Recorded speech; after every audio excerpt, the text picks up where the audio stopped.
날씨가 되게 덥긴 한데, 이제 예루살렘에서 결박도 당하고 환란도 당하는 그 길목에 서 있는 건데, 사도행전 21장 31절서부터 보자고요. 31절서부터. 근데 그 전에 헬라 사람이라고 불렸던 에베소 사람 드로비모가 있었는데, 드로비모하고 바울이 함께 시내에 있음을 보고 바울하고 바울한테 헬라 사람을 성전으로까지 끌어들였다. 그래서 이방인의 뜰이 있기도 했는데 그 안쪽으로도 끌어들였다고 해서 또 사도 바울을 고소하는 거예요. 고소하는 장면이기도 했는데, 그래서 결국엔 온 성이 소동하여 백성이 달려와 모여 바울을 잡아 성전 밖으로 끌고 나갔다라고 얘기를 해요. 그랬더니 문들이 곧 닫히더라 이렇게 표현되어 있는데, 성전 밖으로, 부정한 것은 성전 밖으로 내가야 되니까 사도 바울을 성전 밖으로 끌고 나간 거예요. 31절. 그들이 그를 죽이려 할 때에 온 예루살렘이 요란하다는 소문이 군대의 천부장에게 들리매, 이 당시에는 이게 안토니오 요새라고 있어요. 안토니아 요새가 예루살렘 성전 북쪽으로 좀 이렇게 외곽식으로 이렇게 붙어 있긴 한데, 거기서 폭동이 일어나든지 밀란이 일어나고 그러니까 한 1000여 명 정도를 그러니까 천부장이겠죠. 1000명 정도를 예루살렘 두성 북쪽에 배치를 시켜놓은 거예요. 6월절이 되든지 오순절이 되든지 3대 절기가 되든지 그러면은 항상 이런 폭동을 일으키려는 그런 조짐이 군중 심리죠. 군중 심리를 이용해서 어떻게 보면 로마도 그렇고 헬라도 그렇고 다 뒤집어 엎어버리려는 이런 것들이 혁명이라는 이름하에 이제 또 나라와 백성을 위한다는 그런 면에서 폭동을 일으키기도 했어요. 근데 요걸 예루살렘이 참 사도 바울 일행 때문에 대단히 요란스럽고 소란스럽다라는 그거를 그 군대의 천부장이 듣게 돼요. 그러니까 이탈리아 되니까 로마 군인은 맞아요. 안토니오 요새의 주둔하고 있던 천부장이 그걸 들으니까 32절에 그가 급히 군인들과 백부장들을 거느리고 달려 내려가니 200명이 좀 넘을 수도 있고, 다 왜냐면 안토니오 요새 그쪽을 지키는 애들도 있어야 되고, 그래서 한 200명 40명에서 한 460명에서 400명 정도를 이제 거느리고 달려 내려가니, 그들이 천부장과 군인들을 보고 바울 치기를 그쳤다. 그러면 천부장과 군인들이 오기까지 바울을 계속 때렸다는 얘기예요. 바울을 계속 때렸다는 얘기로 되네요. 이 군중 심리가 그래서 되게 무서워요. 일단 천부장 그러면 1000명 규모의 1000명의 대장 또는 1000명의 지휘관이기도 한 건데, 1000명 규모인데 그때 지휘관이 클라우디우스 리시아스였어요. 클라우디우스 리시아스. 이게 23장 36절쯤에 나오는데, 23장인가?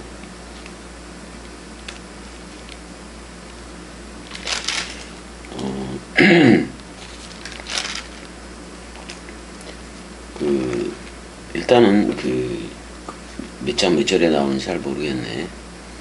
일단은 클라우디우스 리시아스라는 천부장이기도 해요.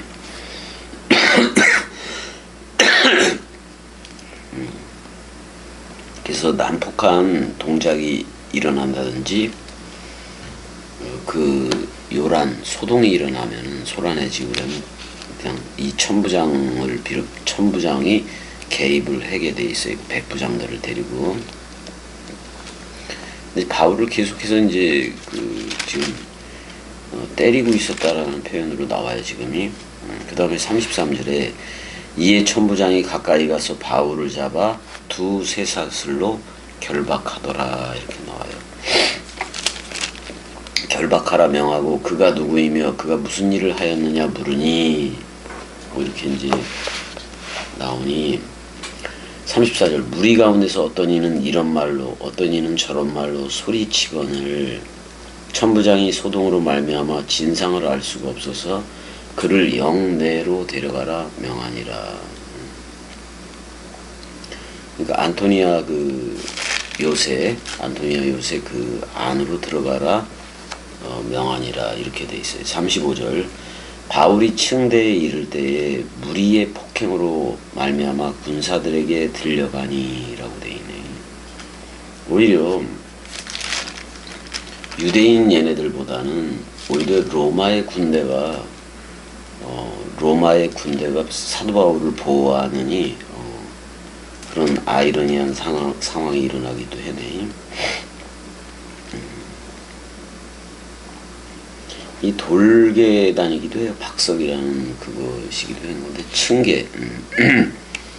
그러니까 성전 바깥들에서 안토니아 부대로 이제 가려면 돌계단을 올라가야만 했는데 무리들은 이제 그곳까지도 쫓아온 거예요. 그래서 거기까지도 쫓아와서 폭행을 하려고 했는데 양팔에 이제 양팔이 묶인 이제 그 바울은 군인들에 의해서 그 계단을 올라갈 수밖에 없었던 거를 얘기하고 있어요.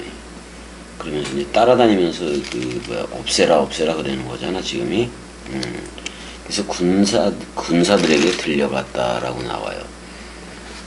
36절 이는 백성의 무리가 그를 없이하고자 외치며 따라감이라. 불법적인 거지. 불법적인 집회로 보니까 그 천부장은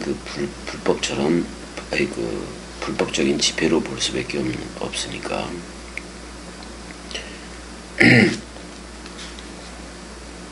그래서 사도 바울을 어떻게 보면 로마 쪽에서 끄집어내는 거예요. 로마 구원을 위해서 그렇게 끄집어내기도 하는 건데, 37절 바울을 데리고 영내로 들어가려 할 그때에 바울이 천부장에게 이르되 내가 당신에게 말할 수 있느냐, 이르되 내가 헬란 말을 아느냐, 이렇게 얘기를 해요.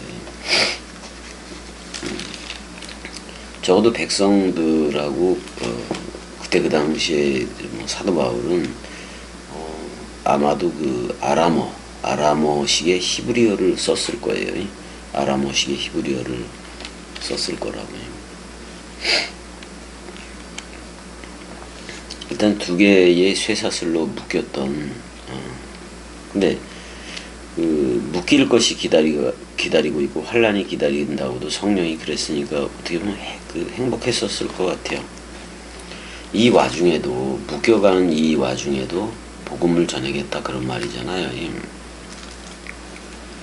그래서 여기 헬레니스티가 나오는데 원래는 목걸이, 화석 그런 뜻이기도 해요. 헬레니스트가 장식 그런 뜻이기도 했는데, 그래서 헬라 말을 아느냐, 네가 아느냐, 현재 알고 있느냐, 이렇게 이제 얘기를 해요.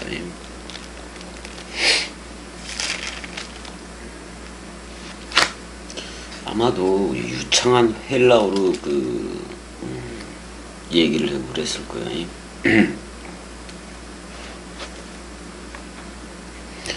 이제 헬라 말을 아느냐 이렇게 물어보니까 38절에 그러면 내가 이전에 소요를 일으켜 자객 4,000명을 거느리고 광야로 가던 애굽인이 아니냐, 이렇게 물어보네.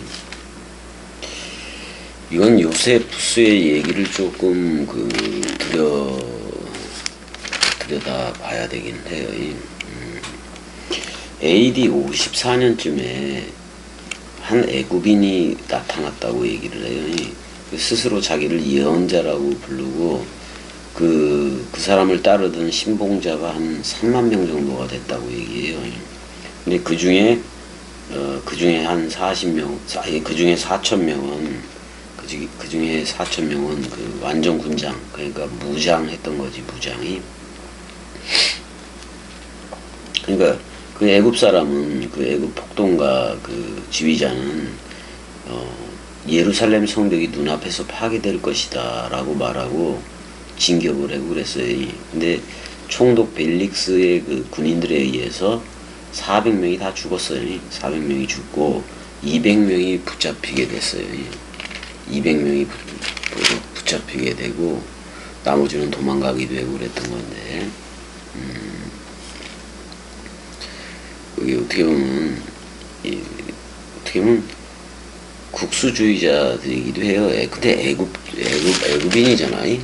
애굽인이라고 얘기했는데 애굽이면서도 유대인이었을 확률도 되게 많지요. 되게 많다고. 그 애굽인이 아니냐 뭐 이렇게도 지금 얘기를 하고 있는 건데, 애굽인이 아니냐 이렇게도 이제 얘기를 하고 있어요 지금. 그래서 이제 바울이 이제 대답을 해요. 바울이 이르되 나는 유대인이라 소읍이 아닌 길리기아 다소시의 시민이니, 길리기아 다소시의 시민이니 청컨대 백성에게 말하기를 허락하라 하니, 이렇게 돼 있어요. 그러니까 자기 자신이 길리기아 다소 출신이다 이렇게 표현을 하고 있는 거잖아요 지금이. 길리기아 다소 시민이다 이렇게까지 얘기해요. 자신이 애굽인은 아니고, 그러니까 그 천부장이 물어보니까 자객 4천 명을 거느리고 광야로 가던 애굽인이 아니냐 이렇게 물어보니까 자기는 애굽인이 아니다. 그러니까 길리기아 다소는 당시 로마의 유명한, 어떻게 보면 로마 쪽의 자유시요. 그래서 거기서 바울 아버지가 시민권을 가졌던 거고, 당연히 아들이니까, 사도 바울은 아들이니까 날 때부터 시민권자임을 되는 거지. 아마 그 로마 시민권자라고 그냥 바로 말해버렸으면은 그 폭도들, 밀란을 일으키는 애들하고 상관이 없다는 사실을 금방 알았을 건데, 성령의 뜻대로 환란과 결박뿐이 아니라 결박도 당하고 환란도 당한다고 그런 그게 있었으니까. 그래서 결박도 지금 당했잖아요.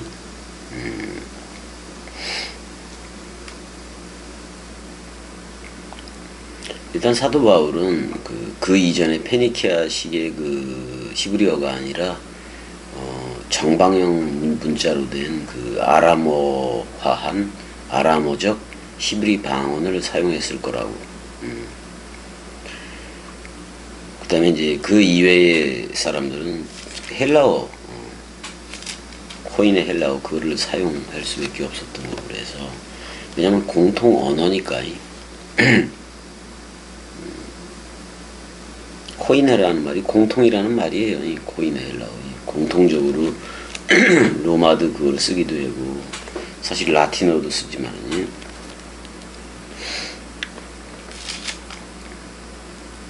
일단은 자기 자신을 길리기아 다소 시민의 시민이다. 그래서 로마 시민이라고 바로 얘기를 안 해요. 40절 천부장이 허락하거늘 바울이 층대 위에 서서 백성에게 손짓하여 매우 조용히 한 후에 히브리 말로 말하니라. 이제 그 아람어적 히브리어로 말했다. 지금 이렇게 볼 수가 있어요. 일단 21장이 끝났네. 21장이 끝났네. 이제 아람어로 말하기 시작하면서 자기에 대한 출신 얘기도 하고 베냐민 지파 얘기도 하고 다 하게 되는 거지. 다 하게 되는 거지. 근데 이제 여기서 전개되는 게 어떻게 보면 자기 출신도 변명 또는 변증도 하지만은 예수 그리스도에 대한 얘기도 자기가 예수 그리스도를 어떻게 만났다는 그런 얘기들도 변증의 형식을 들어서 얘기를 해요. 변증의 형. 그래서 신학에서는 그걸 갖다가 변증학이라 그래요. 변증학. 또는 거기다 기독교를 붙여서 기독교 변증학. 그래서 사도 바울이 이걸 많이 했으니까. 왜냐면 자기가 비천에 처할 줄도 알고 풍부에 처할 줄도 알고 또 유대인들한테는 유대인들처럼 되기도 하고 이방인들한테는 이방인, 헬라인들한테는 헬라인, 또 라틴어를 사용하는 로마권에는 라틴어 뭐 이렇게 다 사용했다는 얘기예요. 결국엔. 그래서 자기 얘기를 누가를 빌어서 여기다가 기록을 하고 있는 거지. 자, 일단 여기까지. 사랑해. 은혜야, 사랑해.